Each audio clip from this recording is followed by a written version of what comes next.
यमुनाई शैक्षणिक व सांस्कृतिक महिला मंडळ धुळे संचलित श्री संस्कार मतिमंद मुलींचे बालगृह व कार्यशाळा या ठिकाणी नवनिर्मित भोजनगृह व स्वयंपाकगृहाचे उद्घाटन संपन्न.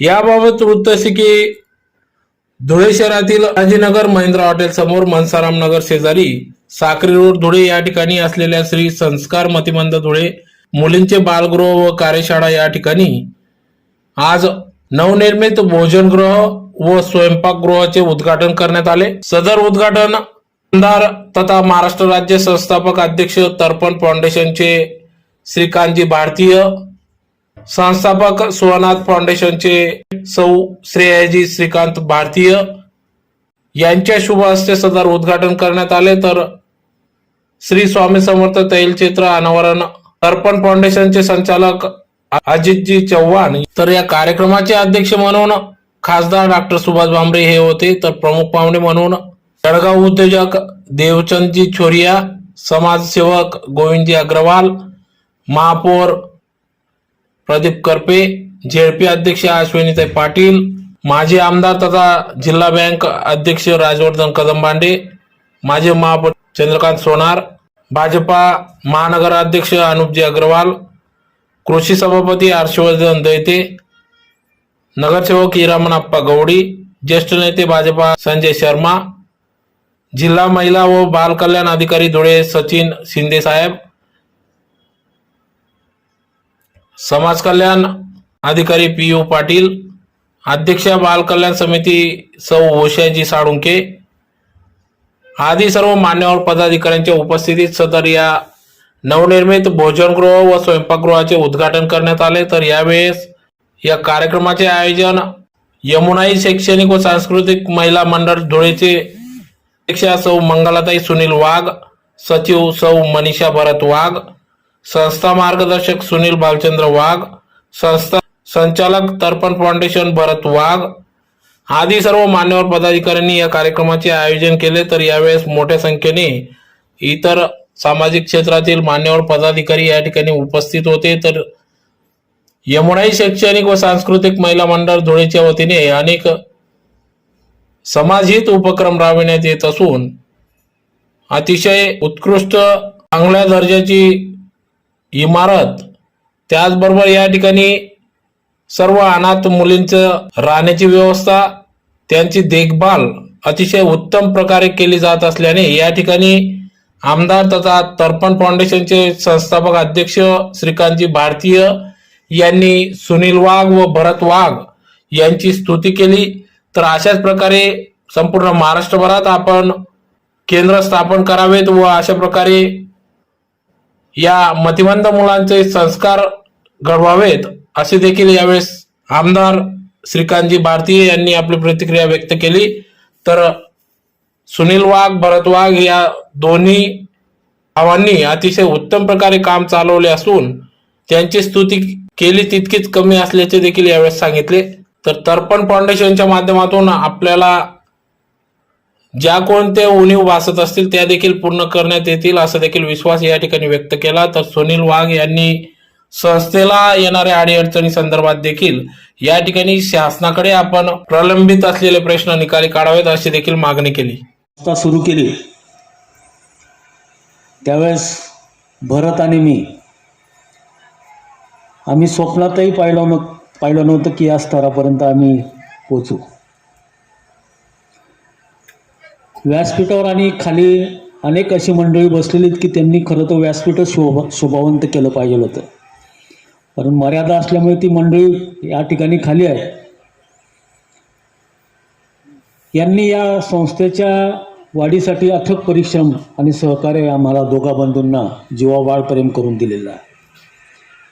2009ला साधारणतः 7-8ला या बालगृहांचे प्रस्ताव महाराष्ट्र शासनाने काढले. त्यावेळेस आमचे एक चांगले अधिकारी धुळे शहराला महिला बालविकास अधिकारी म्हणून हिवराळे, आज ते उपायुक्त आहेत, त्यांनी एक सजेशन दिलं होतं की एक सेवाभावी कुटुंब येते एखादी सेवाभावी संस्था तुम्ही सुरू करा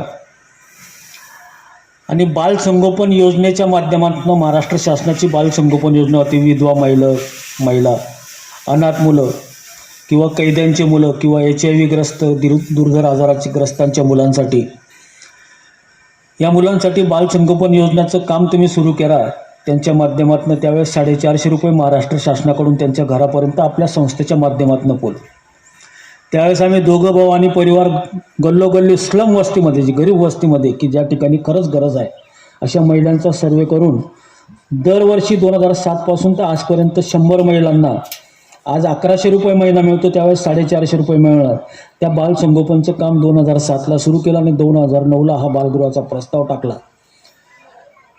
अनाथ मतिमंद बालगृहातल्या मुली की ज्या CWC बालकल्याण समितीच्या आदेशानं, बोर्ड ऑफ मॅजिस्ट्रेटच्या आदेशानं या ठिकाणी प्रवेशित होतात, त्या संपूर्ण महाराष्ट्रातनं येणाऱ्या मुलींचं निवाऱ्याचा अनेक संरक्षणाचं काम या संस्थेच्या माध्यमातून आम्ही सुरू केलं. कुठलंही अनुदान नाही. मी एक राजकीय परिपाठाचा बळी ठरलेलो होतो. आपल्या युती सरकारच्या काळामध्ये मला आदरणीय अण्णासाहेब डांगेंच्या माध्यमातून भटकेमुक्तांची आश्रमशाळा मिळाली. आपलं सरकार गेलं आणि त्यानंतर मी त्या व्यवस्थेचा बळी पडून ती आश्रमशाळा 10 वर्ष घरून खर्च करून चालवली, परंतु अनुदानित झाली नाही आणि ती शेवटी ती शाळा बंद केली. हा अनुभव पाठीशी असताना भरतने हिंमत दाखवली की नाही, आपण काहीतरी करू, काय असेल ते नशिबात होईल. आणि आज हा वटवृक्ष आपल्यासमोर दिसतो आहे. अनेक अनंत अडचणी या संस्थेच्या माध्यमातून परिवारापुढे निर्माण झाल्यात, परंतु आईवडिलांची अनमोल अशी साथ आमच्या दोघा भावांना मिळाली आणि आज त्यांचं स्वप्न साकार करण्याचा छोटासा प्रयत्न आमच्या सर्वांच्या सहकार्याच्या माध्यमातून आम्ही करत आहोत. आदरणीय बाबासाहेब माझ्या कुटुंबाशी पूर्ण परिचय आहेत पूर्वीपासून. कुठलंही काम जर करायचं तर वडील शासकीय असं नोकरीदार होते जिल्हा परिषदेला, त्यांचं जर होत असेल तर करा, नसेल होत असेल तर बंद करा कोणाचे शिवाशाप घेण्याची आणि आपल्या परिवाराची परिस्थिती, नाव खराब करण्याची परिस्थिती आणू नका, असं त्यांचं सातत्यानं म्हणणं राहायचं. आणि त्याच हिशोबाने पै ना पै आजपर्यंत जोही या संस्थेला मिळाला तो संस्थेला या ठिकाणी वापरला, हे त्याच्यामुळे हे सर्व साकार झाले. आज या ठिकाणी या दोन्ही बिल्डिंग उभी करत असताना शासनाचं कुठलंही अनुदान न घेता सर्व लोकांनी जे काही आजपर्यंत या संस्थेला दिलं, त्यात आज US ला असलेले गोविंदजी अग्रवाल असतील, त्यांचा सर्व परिवार असेल. या ठिकाणी हे स्वयंपाकगृह बांधण्याचं सर्व खर्च करण्याचं एक काम स्वर्गीय चव्हाण साहेबांनी या ठिकाणी उचललं, परंतु ते आज आपल्यात नाहीत. त्यांना मुलं बाळही नाहीत, पण त्यांचंही नाव आम्ही या ठिकाणी दिलं की त्यांनी जी काही मदत दिली त्याच्यातनं हे सर्व उभं राहिलं. या मुलींच्या जीवनात काहीतरी चांगलं करावं हाच उद्दिष्ट या संस्थेचं.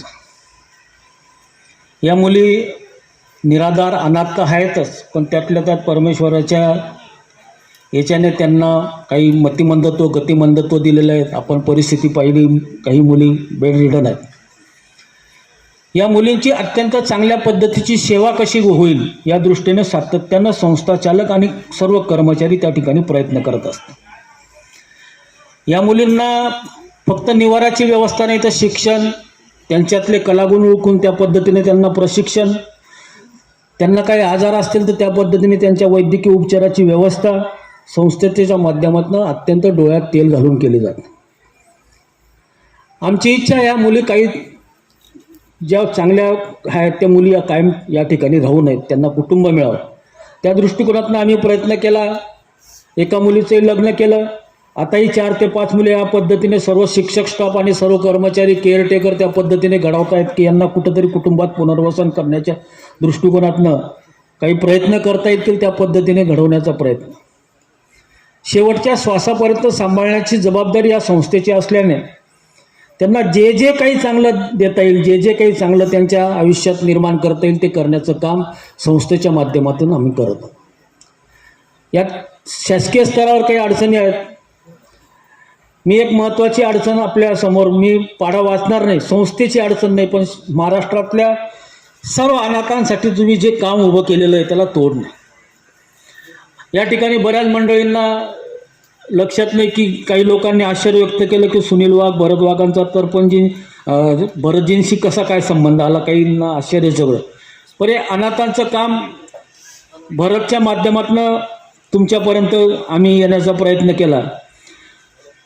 18 वर्षावरच्या मुलींसाठी जे अनाथ मुलं आहेत त्याच्यासाठी जे काम आहे याला राष्ट्रात तोड नाही असं मोठं काम आहे. आम्ही ज्या ज्या ठिकाणी जातो महाराष्ट्रात त्या ठिकाणी तरपंच नाव निघतं आणि त्याच पद्धतीने ह्या अनाथ मुली आहेत. ह्या मुलींचं संगोपन, शिक्षण, प्रशिक्षण, त्यांना मार्गदर्शन ही संस्था तर करत असते, परंतु आता या मुलींना फौजदारी प्रक्रिया संस्थेत आणण्याचं काम रोज मानवाधिकार आयोगाकडून केलं जातं.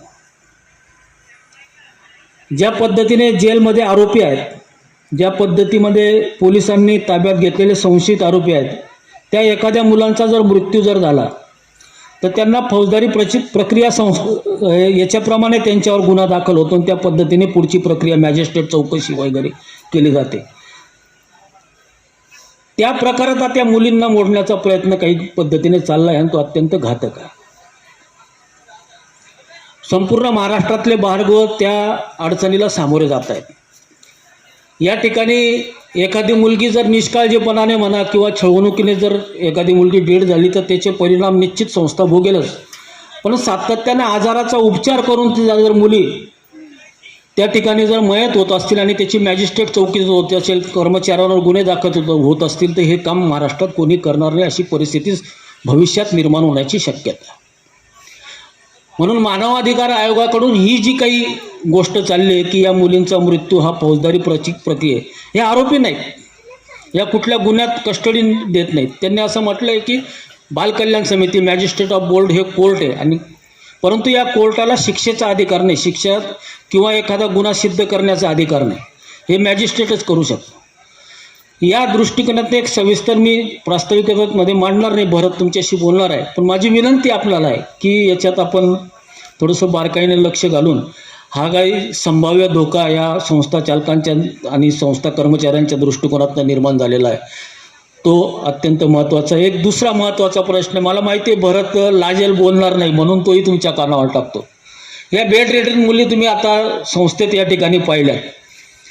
या बेड रिडन मुलींना विविध प्रकारच्या आजाराची लागण असते.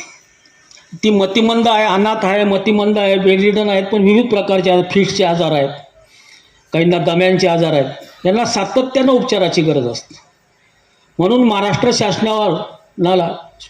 शासनाला 2014च्या सर्वोच्च न्यायालयाच्या निकालात असे निर्देश देण्यात आलेले आहेत की या मुलींसाठी प्रत्येक बालगृहावर सुश्रुषागृहाची निर्मिती करून त्या ठिकाणी तज्ज्ञ डॉक्टर किंवा सेवेचा स्टाफ त्या ठिकाणी द्यावा आणि सातत्यानं बालगृहाच्या ठिकाणी यांच्यावर उपचार करण्यात यावे. हाही प्रस्ताव शासनाच्या दरबारी संपूर्ण महाराष्ट्रातल्या बालगृहांचा, या अनाथ मुलींच्या बालगृहाचा आहे. तर त्या दृष्टिकोनात ह्या मुली बेडरिडन असल्यामुळे त्या स्वतःचा आजार आपल्याला सांगू शकत नाही. सर्व कर्मचारी त्याचं निरीक्षणावर हिला काहीतरी झालं आहे असं समजून त्या ठिकाणी तिच्यावर उपचार करण्याचा प्रयत्न करतात आणि उपचार करतात. तर या ठिकाणी बालगृहाच्या स्तरावर प्रत्येक ठिकाणी जर असे गृहनिर्माण केले, वैद्यकीय उपचाराची सुविधा जर निर्माण केली तर अत्यंत चांगलं काम या बालगृहांच्या माध्यमातून आम्हाला करण्यात येणार. म्हणून माझी विनंती की त्याही दृष्टिकोनातनं भरतही त्या बाबतीत सविस्तर आपल्याशी बोलेल, त्या दृष्टिकोनातून आपण प्रयत्न करावा. धुळे जिल्ह्यातील आपण या ठिकाणी आलात, मी संस्थेच्या वतीने आदरणीय भारतीय साहेबांचं खूप खूप आभारी आहे.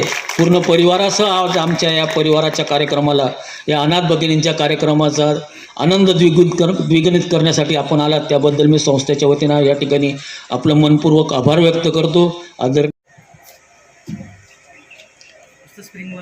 खूप भावनिक आणि वेगळ्या कार्यक्रमाच्यासाठी व्यासपीठावर उपस्थित यमुनाई,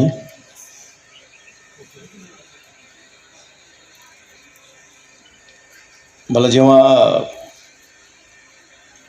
कळलं की कार्यक्रमाला आईसाहेब आहेत स्टेजवर, तर मला नेहमीच असं वाटतं की ही ताकद ज्याच्या पाठीशी उभी राहते ते आश्चर्य घडवतातच. आणि आईसाहेब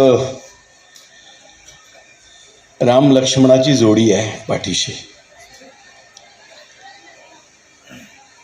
नाव सुनील आणि भरत असं जरी असलं तरी मी जे ऐकलं त्यावरनं ही रामलक्ष्मणाची जोडी आहे. तुम्ही व्यासपीठावर उपस्थित आदरणीय श्रद्धेय आईसाहेब, आम्हा सगळ्यांमध्ये राजकीय दृष्ट्या आम्ही वेळोवेळी अनुभवाच्या आधारावर, वयाच्या आधारावर, राजकारणातल्या त्यांच्या कर्तृत्वाच्या आधारावर ऐकतो ते असे आजच्या कार्यक्रमाचे अध्यक्ष आदरणीय बाबा, इथले प्रथम नागरिक, माझे मित्र आणि इथले अतिशय लोकप्रिय नेते मान्य नाना, माझा लहान बंधू अजित, माझी सुविद्य सहचारिणी श्रेया, माझा मित्र संजय, माझ्यासोबत तर्पण परिवारातले आलेले सर्व पदाधिकारी, भगिनी आणि बंधूंना. बाबा, कधी कधी याचं खरंच खूप प्रेशर येतं की आम्ही सगळे तुम्हाला ऐकण्यासाठी इच्छुक आहोत. भीतीच वाटते मला. बाबा, राजकारणात अडचण नसते. इकडनं 4 तिकडनं 6 काय, इथे अडचण जाते. भरतनी ज्यावेळेस मला पहिल्यांदा सांगितलं की बाबा असा असा कार्यक्रम आहे आणि तुम्ही या, मी तुम्हाला मोके मनाने सांगतो बाबा, मी काय कार्यक्रम आहे विचारलंच नाही, हो म्हणलं.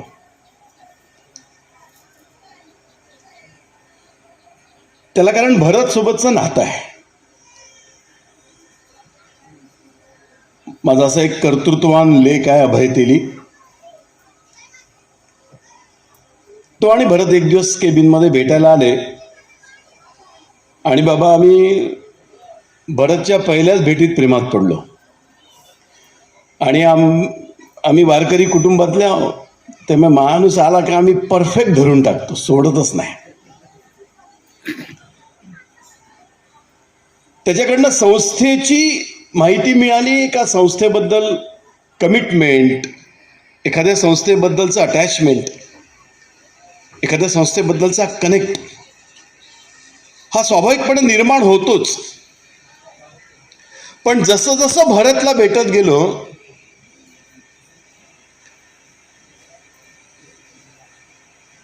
मग तसं भरत असू दे, चाहे वहिनी असू दे, चाहे अंकिता असू दे, चाहे हिरण असू दे, चाहे सुनीलजी असू दे, कोणी,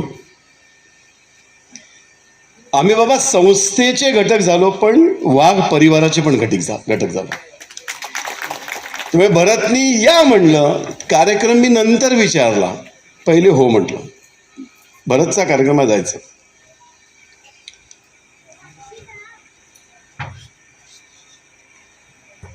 संस्था खूप बघतो आम्ही, खूप.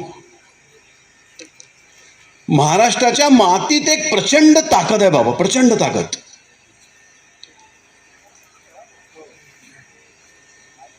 इथे इतरांचा विचार केला पाहिजे, इतरांसाठी रडलं पाहिजे.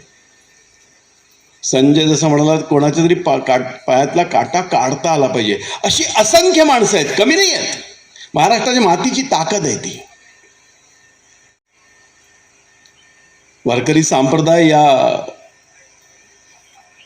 महाराष्ट्राचा मेनस्ट्रीम संप्रदाय आहे.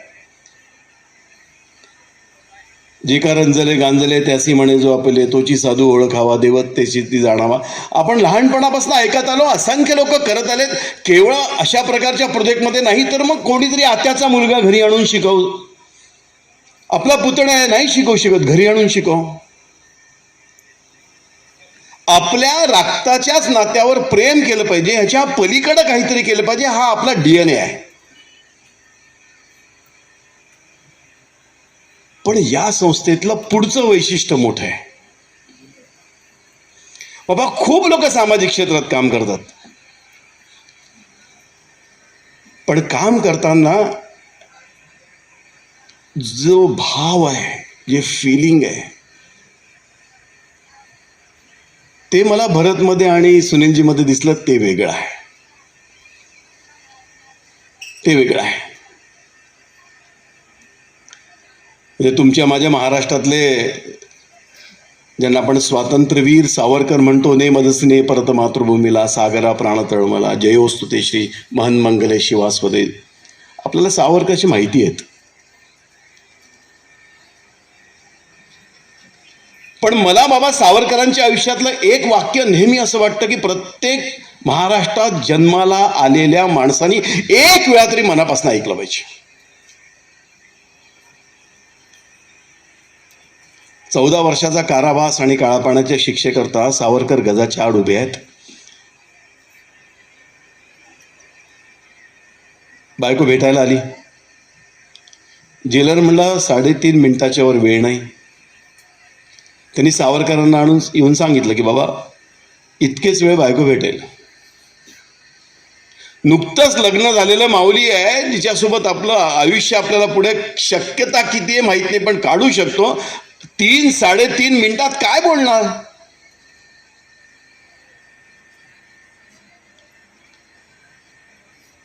सावरकर आपल्या बायकोचे दोन्ही हात घट्ट पकडून म्हणाले, 4 काटके एकत्र करून मुलंबाळ निर्माण करून संसार करणं,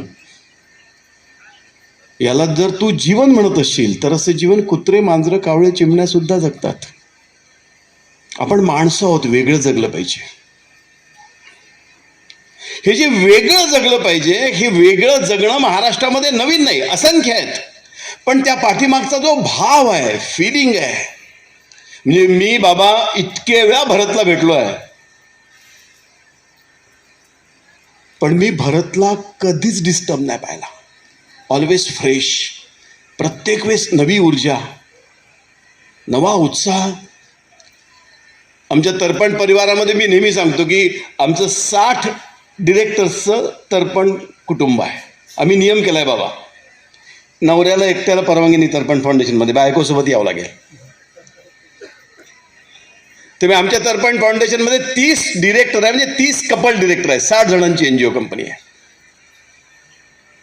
मग नंतर हळू प्रवास सुरू झाल्या आमच्या लक्षात आलं की घराच्या उंबरठ्याच्या आत जेव्हा नीट भावनिक सामाजिक रोपटं लावायचं असेल तर दुसऱ्या पिढीला आणलं पाहिजे. मग माझ्या मुलीने इनिशिएट घेतला ऊर्जाने आणि एक युवा तर्पण नावाची टीम फॉर्म केली. मग त्यामध्ये आता अंकिता आहे, हिरण आहे. आम्ही जेव्हा VC मध्ये बसतो तेव्हा आमच्या 60 डिरेक्टरपैकी काही director they are always positive, they are always energetic, they are taking always initiate. त्या सगळ्या डिरेक्टरमध्ये भरत माझा असा एक डिरेक्टर आहे की जो सगळे करतो. आणि त्यातनं मग माझ्या लक्षात आलं की असं काय आहे या वाघ कुटुंबामध्ये की जे पेरल्या गेलं आहे ते आज मला इथे गवसलं आहे, ते आज इथे मला मिळालं आहे. म्हणजे अजितने ज्याचा आवर्जून उल्लेख केला, स्वच्छ प्रोजेक्ट, क्लीन, साफ. तुम्ही त्या फरशीमध्ये बघाल तर तुमचा चेहरा दिसेल इतकं क्लीन. बाबा माझा हा अनुभव आहे की बघताना बिल्डिंग साफ दिसत असते, पण त्याचं कारण काम करतानाचं मन साफ आहे हे आहे. आणि अशा चांगल्या भावनेनी, अशा हळव्या भावनेनी, अशा ओल्या भावनेनी हे तीर्थक्षेत्र उभं झालं आहे. म्हणजे हा प्रदर्शनाचा स्पॉट असूच शकत नाही, हा दर्शनाचा स्पॉट आहे. त्या अजितने ज्याचा उल्लेख केला, मी त्या सगळ्या मुलींना बघत होतो. बाबा मी खरं सांगतो, म्हणजे अगदी आम्ही 18 वर्षभरच्या अनाथांमध्ये काम करतो. हे काम नाही सोपं, याला हिम्मत लागते, याला करेज लागतं. हे सोपं नाही आहे. आणि जेव्हा एखाद्या गोष्टीला करेज, हिम्मत लागते त्यावेळेस त्याला कमिटमेंट पण लागतं, श्रद्धा लागते. आणि मग मला बरेच वेळा जाणवतं की मग ही ताकद येते कुठून. म्हणजे मी आमच्या तर्पणच्या डिरेक्टरला सांगत असतो, आमचा गगनजी महोत्रा आहे, आमच्या CEO मॅडम इथे आल्या आहेत, सारिकाजी महोत्रा, आमची टीम आली आहे. मी बाबा आमच्या सगळ्या लोकांना सांगत असतो तर्पण फाउंडेशनच्या, ज्या क्षणी आपल्या मनामध्ये हे येईल की हे मी करतोय, हे आम्ही करतोय, समजायचं त्या दिवशीपासून आपलं प्रोजेक्ट डाऊनफॉल होणं सुरू आहे.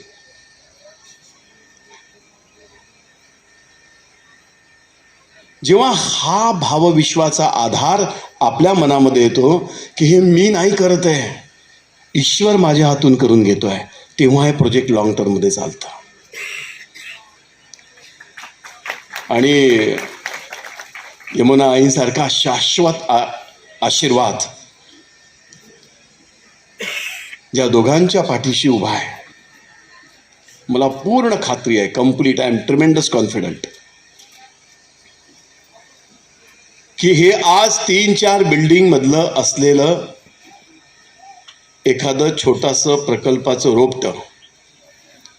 सुनीलजी, तुम्ही मला सांगितलं की सरकारच्या दरबारी हे 3-4 विषय आहे. माऊलींनी मला ताकद द्यावी, हे सोडवण्यासाठी प्रयत्न नक्की करीन. पण मला एक विनंती करायची आहे. लहानपणी आमच्या आजोबांनी आम्हाला एक गोष्ट सांगितली होती की खूपच चांगलं लोकांचं गाव एकत्र होतं आणि एक साधू तिथे नेहमी जायचा आणि म्हणायचं की हे गाव उजाड झालं पाहिजे. पहिल्या वर्षी गेला, दुसऱ्या वर्षी गेला, तिसऱ्या वर्षी, एक दिवस त्या गावातल्या एका पुजारी विचारलं की एवढं चांगले माणसं राहिलो आम्ही या गावामध्ये, म्हणले हरिपाठ करायलो रोज, सगळी चांगली माणसं आहेत, कोणी बी पाप करणा गेले, मग तुम्ही असं का म्हणाले, म्हणले गाव उजाड व्हायला पाहिजे.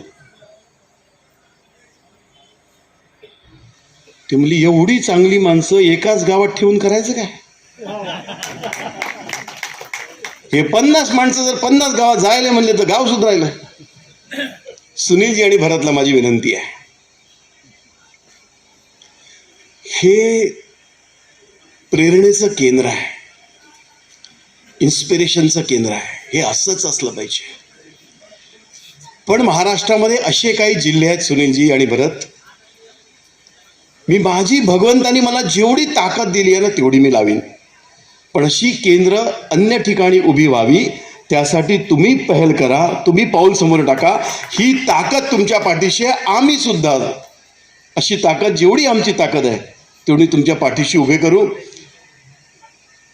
हा जो प्रकल्प आहे, हा प्रकल्प म्हणजे आम्ही 18 वर्षावरच्या अनाथांमध्ये ज्यावेळेस काम करतो त्यावेळेस आमच्या लक्षात असं येतं की 18 वर्षाचा वर जेव्हा मुलगा अनाथालयातनं बाहेर पडतो, up to 18 there are many organisations, there are many unit. Even आजकाल बाबा एक नवीन सवय आली आहे, आपल्या मुलाला घेऊन लोक अनाथालयामध्ये जाऊन वाढदिवस साजरा करतात. चांगला आहे, उद्देश वाईट नाही, पण कधी कधी याचा विचार केलाय का की आपल्या मुलाला जेव्हा आपण अनाथालयामध्ये जाऊन वाढदिवस साजरा करतो तेव्हा त्या मुलांना काय वाटत असेल. तुमचा उद्देश चूक नाहीच आहे, पण तो मुलगा नंतर आम्हाला असं म्हणतो की बाबा आम्हा आमच्या वाढदिवसाला का नाही आले. असे असंख्य प्रश्न आहे. बाबा तुम्ही डॉक्टर आहात म्हणून एक मिनिटात मी एक कसे मजेशीर विषय आहेत बघा. माझी एक लेक आहे जिचं मी लग्न केलं 12 महिन्यापूर्वी. आता तिचा 8 महिन्याचा डोहाळजेनात आम्ही सगळे तर्पण परिवारचे लोक जाऊन करून आलो. ती दुसऱ्या दिवशी रात्री मला आणि श्रेयाला असं म्हणाली फोनवरती की बाबा खूप पर्सनल तुमच्याशी बोलायचं आहे. मी माझ्या बायकोला म्हटलं श्रेयाला काहीतरी सुलक्षणाला पर्सनल बोलायचं आहे, काय बोलायचं आहे. म्हणून मी तिला कॉल बॅक केला, म्हटलं सुलू तुला काय बोलायचं आहे बेटा. ते म्हणले नाही बाबा मी रात्री बोलते. मग ती ऊर्जाशी खूप वेळा बोलते मैत्रीण. मी ऊर्जाला विचारलं काय सुलक्षणा तुला काही म्हणाली. नाही म्हणे बाबा काही तसं तर काय नाही म्हणाली. मग आम्ही दोघांनी स्पीकर ऑन केला आणि ती तिकडनं बोलली. बाबा बघा काय मजेशीर विषय हा. म्हणजे मला खूप वेळ वाटलं की 18 वर्षावरच्या अनाथांच्या विषयामध्ये एक रिसर्च नाही, स्ट्रीट बॉईजवर रिसर्च आहे, लेस्बियनवर रिसर्च आहे, ट्रान्सजेंडरवर रिसर्च आहे, ऑर्फनेजवर रिसर्च आहे, ओल्ड एजवर रिसर्च आहे, after 18 were not a single research, not a single PhD. MSWचे प्राचार्य सर इथे आले होते. माझी विनंती आहे की तुम्ही 2-3 मुलं तयार करा, आम्ही त्यांना फेलोशिप देतोय तर्पण फाउंडेशनतर्फे. पण ती मुलगी बाबा मला असं म्हणाली की बाबा आते भाऊ, मामे भाऊ, मावस भाऊ, भाचा, पुतण्या म्हणजे काय मला नाही लक्षात येत. कारण तिचं अपब्रिंगिंग इन्स्टिट्यूशनलाइज अपब्रिंगिंग आहे. आता या प्रश्नाचं काय उत्तर शोधू बाबा. मला इतकं कधी कधी अस्वस्थ होतं की या मुलांना राहण्याची व्यवस्था, जेवणाची व्यवस्था, शिक्षणाची व्यवस्था, सायकोलॉजिकल काउन्सिलिंग, डॉक्टर सगळं देऊ शकेन मी भाषा कुठून देऊ. पण अशा प्रश्नाची उत्तर समाजाला शोधावेच लागणार आहेत, शोधावेच लागणार आहेत. असा जटिल प्रश्नाचं उत्तर सुनीलजी आणि भरतनी शोधलं इथे. आणि मी म्हणून त्यांना विनंती केली की हे गाव उजाड झालं पाहिजे, या लोकांनी बाहेर पडलं पाहिजे. धुळ्यातल्या लोकांच्या मागे अशी ताकद उभी केली पाहिजे की महाराष्ट्राच्या प्रत्येक जिल्ह्यामध्ये असं केंद्र उभं होईल. एक तर केंद्र उभं केलंच आहे आणि त्यासाठी आईची ताकद आज व्यासपीठावर शाश्वत रूपाने त्यांच्या पाठीशी उभी आहे. बाबांसारखा नेता इतका वेळ, सिनियर मेंबर ऑफ पार्लमेंट इतका वेळ इथे थांबून आहेत, अशी सगळी ताकद भरत आणि सुनीलजी तुमच्या पाठीशी आहेच. मी ईश्वराच्या चरणी प्रार्थना करतो. आज ज्या कार्यक्रमासाठी आम्ही इथे लोक आलोत, अजितनी त्याचा आवर्जून उल्लेख केला की आम्ही कुटुंब म्हणून इथे आलोत, ते अन्नपूर्णेच्या प्रारंभासाठी आणि शुभारंभासाठी आलोत. स्वामींची मूर्ती प्रतिमा आत लागली आहे.